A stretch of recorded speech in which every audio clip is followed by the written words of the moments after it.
जय श्री महाकाल।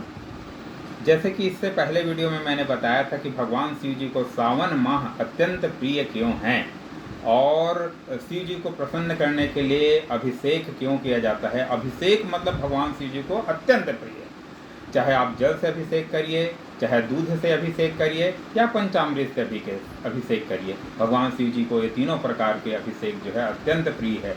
और इसी सावन माह में, जैसे कि मैंने पुराने वीडियो में, अभी पिछले वीडियो में बताया था कि भगवान शिव का जो है जब समुद्र मंथन से जो विष निकला तो विष को जो है भगवान शिव ने अपने कंठ में धारण किए, और कंठ में चूंकि विष को धारण करने के वजह से उनका कंठ जो है नीला पड़ गया, इसलिए भगवान शिव का नाम नीलकंठ पड़ा, है ना।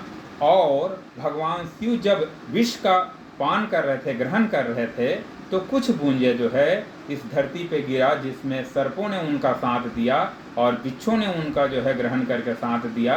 तो भगवान शिव अत्यंत उनके ऊपर प्रसन्न हुए और उन लोगों को जो है अभय का वरदान दिया और कहा कि इस सावन माह में आप लोगों का विष का प्रभाव अत्यंत रहेगा, अधिक मात्रा में आपका विष का प्रभाव रहेगा। इसीलिए एक चींटी भी अगर आपको इस सावन माह में अगर काट लेता है तो उस चींटी का भी प्रभाव, विष का प्रभाव अत्यधिक रहता है ना।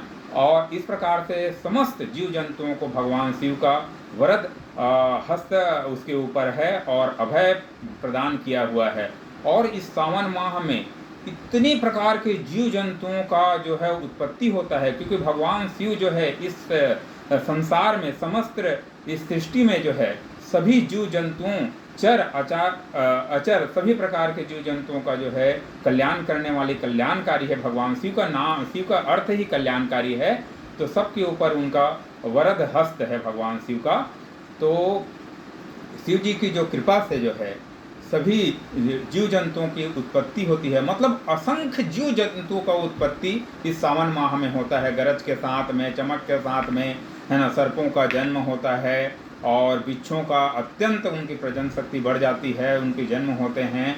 और तरह तरह के जीव जंतु जो है, और जहरीले जीव जंतु, सर्प आदि जीव जंतुओं का जो है इस प्रकार से प्रादुर्भाव होता है भगवान शिव के इस सावन माह में, जो कि भगवान शिव को अत्यंत ही प्रिय है सावन माह। इसलिए भगवान शिव की कृपा प्राप्ति के लिए आप सभी जो है ये तीन तत्वों का जो बताया था कि जल से अभिषेक करिए, दूध से अभिषेक करिए और पंचामृत से अभिषेक करिए और भगवान शिव की कृपा प्राप्ति करिए। और इसी माह में आप जब अभिषेक करते हैं तो कोई भी प्रकार के आप रत्न को, आप जो अंगूठी धारण किए हुए हैं, उन रत्नों को, अंगूठियों को भी भगवान शिव के चरणों में आप रख के अभिषेक करते हैं, तो इन रत्नों का जो प्रभाव है वो भी बढ़ जाते हैं।